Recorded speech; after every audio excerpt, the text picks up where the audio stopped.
नमस्कार, स्वागत है आपका इंडिया न्यूज बिजनेस पर और मैं हूं आपके साथ दीक्षा राठौर। आइए नजर डालते हैं आज की टॉप 10 खबरों की ओर।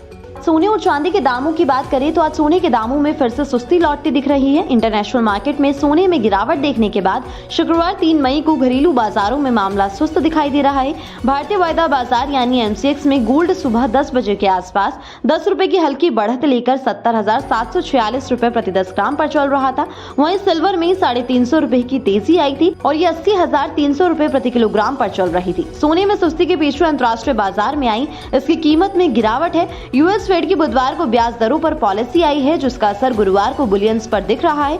दरअसल अब ब्याज दरों में कटौती कब होगी, इसे लेकर अब ये सेंटीमेंट बन रहा है कि दरें अब लंबे समय तक ऊपर ही रहेंगी। इसके अलावा आर्थिक आंकड़े आने वाले हैं, जिसके चलते कारोबारी थोड़े सतर्क नजर आ रहे हैं। महंगाई में ऊंचे ब्याज दरों से गोल्ड को खरीदने की लागत बढ़ सकती है, जिससे इसके दामों में सुस्ती आ गई है।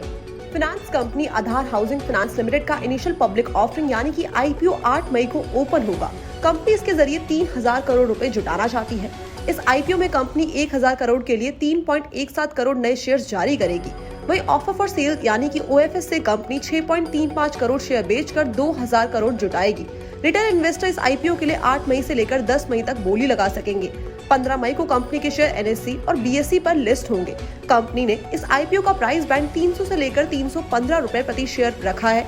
आईपीओ के अपर प्राइस बैंड 315 के हिसाब से एक लॉट के लिए अप्लाई करते हैं तो आपको 14,805 रुपए निवेश करने होंगे।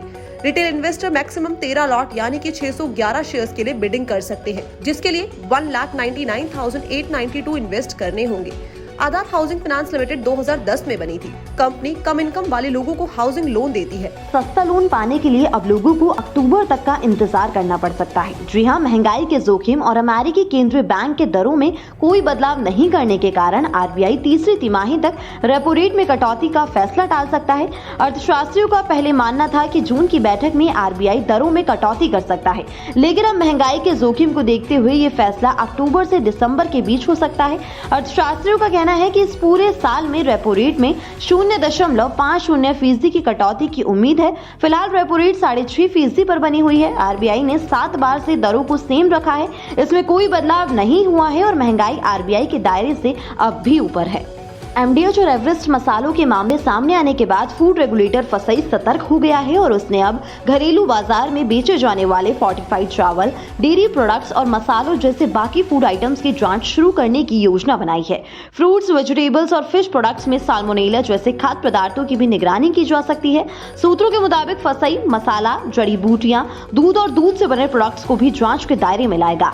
सिंगापुर और हांगकांग की क्वालिटी कंसर्न्स को देखते हुए फसई पहले से ही एमडीएच और एवरेस्ट सहित सभी ब्रांड्स के मसालों के सैंपल ले रहा है। सभी मसालों के सैंपल्स इसलिए लिए जा रहे हैं ताकि ये जांचा जा सके कि वो फसई के मानदंडों को पूरा करते हैं या फिर नहीं। वहीं पिछले हफ्ते फसई ने कहा था कि वो नेस्ले के सरलेक के सैंपल इकट्ठे कर रहा है, क्योंकि दावा है कि कंपनी प्रोडक्ट्स में ज्यादा चीनी का इस्तेमाल कर रही है। साउथ कोरियाई मैन्युफैक्चरिंग कंपनी किया इंडिया ने अपने ग्राहकों को एक खास ऑफर दिया है। कंपनी ने भारत में नेविगेशन को स्मूथ बनाने के लिए मैप माई इंडिया के साथ करार किया है। इसके अलावा ड्राइवर्स को speed limit alert, event updates in real time और ड्राइविंग के दौरान वॉइस गाइडेंस सपोर्ट का बेनिफिट मिलेगा। ये फैसिलिटी डायनामिक रियल टाइम में सेफ्टी अल्टर्स के थ्रू काम करेगी। किया कस्टमर सेफ्टी और टेक्नोलॉजी इनेबल्ड ड्राइविंग एक्सपीरियंस को और भी ज्यादा अच्छा बनाना चाहती है, जिसके लिए स्टेप्स लिए गए हैं।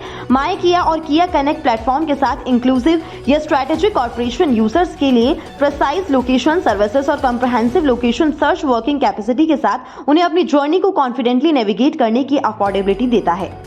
इलेक्ट्रिक 2 व्हीलर बनाने वाली देश की दिग्गज कंपनी ओला इलेक्ट्रिक एक बार फिर से सेल्स के आंकड़ों में सबसे आगे है। अप्रैल महीने के लिए सेल्स का आंकड़ा आ चुका है।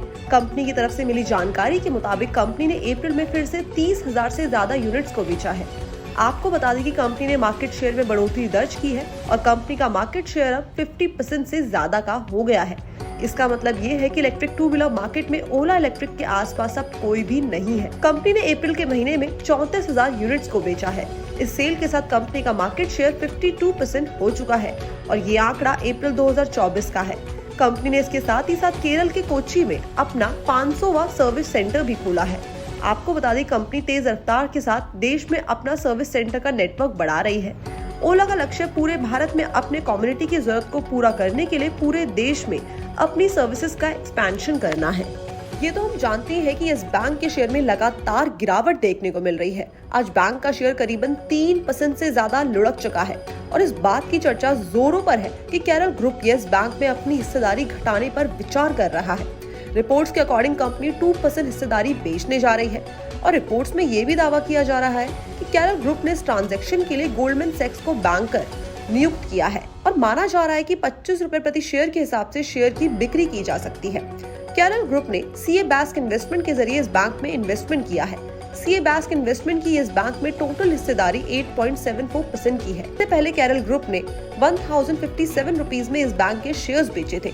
आपको बता दें कि मॉरिशस की इस कंपनी के पास इस बैंक के करीबन 39 करोड़ शेयर है और उन्होंने ये शेयर 27.10 के लेवल पे खरीदे थे। यस बैंक के अगर रिजल्ट्स की बात करी जाए तो मार्च क्वार्टर में नेट प्रॉफिट 452 करोड़ रुपीस का था। गारमेंट्स एंड अपैरल सेक्टर की देश की लीडिंग कंपनी रेवेंट ने शेयर होल्डर्स को फाइनेंशियल ईयर 2024 के लिए डिविडेंड का ऐलान किया है। कंपनी की शुक्रवार 3 मई को बोर्ड मीटिंग में शेयर होल्डर्स को पर शेयर 100% डिविडेंड का ऐलान किया गया। कंपनी ने अपने जनवरी-मार्च 2024 तिमाही के नतीजे जारी किए हैं। कंपनी ने मार्च 2024 तिमाही में 229 करोड़ रुपए का मुनाफा कमाया है। पिछले साल की समान तिमाही में कंपनी ने 194 करोड़ रुपए का मुनाफा कमाया था। चौथी तिमाही के दौरान कंपनी की आय बढ़कर 2609 करोड़ रुपए हो गई है, जो कि पिछले साल की समान तिमाही में 2150 करोड़ रुपए थी। रेवेंट ने वित्त वर्ष 2024 के लिए इन्वेस्टर्स को 10 रुपए पर इक्विटी शेयर डिविडेंड का ऐलान किया है।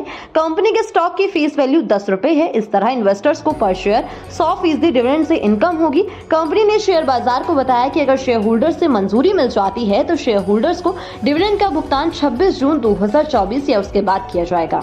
KEI इंडस्ट्रीज के रिजल्ट आए हैं जिसमें कंपनी का जो रेवेन्यू है उसमें 19% का अपसाइड देखने को मिला है and that is approximately 2319 crore. EBITDA जो अगर हम बात करें तो वो 244 करोड़ का है जिसमें 21% का अपसाइड है। क्या लगता है KEI इंडस्ट्री में क्या करना चाहिए इस वक्त? देखिए मैम, वायर इंडस्ट्री का स्टॉक है, एक्सीलेंट परफॉर्मर है, टाइम टेस्टेड है, प्रूवन मल्टीबैगर है। मेरे अप्रोच बायो डिप्सी है, रिजल्ट अच्छे आए हैं, एक्सीलेंट नंबर पोस्ट किए, बट अभी ऑल टाइम हाई के आसपास ट्रेंड कर रहा है। मेरी सलाह अभी रुक जाने की है। अगर यहाँ से 10% समथिंग करेक्शन मिले नियर 3800 3700 तो एक बढ़िया लेवल है एक्यूमुलेशन करने का। आज भी देखिए रिजल्ट आने के बावजूद वो स्टॉक नीचे आ रहा है, नथिंग रॉन्ग इन रिजल्ट, तो कंसीडर बाइंग अपॉर्चुनिटी, थोड़ा नीचे आ जाने दिए, इसको एक्यूमुलेट करें। और ऐसे stock long term wealth creator थे और आगे भी अच्छे ग्रो होंगे।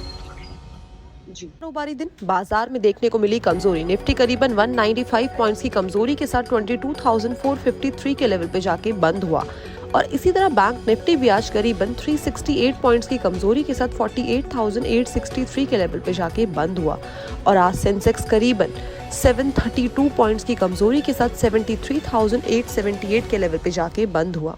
अगर आज के टॉप गेनर्स और लूजर्स की तरफ नजर डाली जाए तो कोल इंडिया 4.76%, ग्रासिम इंडस्ट्रीज 1.77% और ONGC 1.13% की मजबूती के साथ आज के टॉप गेनर रहे। वहीं L&T 2.72%, मारुति 2.46% और नेस्ले इंडिया 2.26% की कमजोरी के साथ आज के टॉप लूजर बने। अगर BSE के 30 शेयर्स की तरफ नजर डाली जाए तो BSE के 30 शेयर्स में से केवल 6 ही शेयर्स हरे निशान पे बंद हुए और बाकी के शेयर्स लाल निशान पे जाके बंद हुए।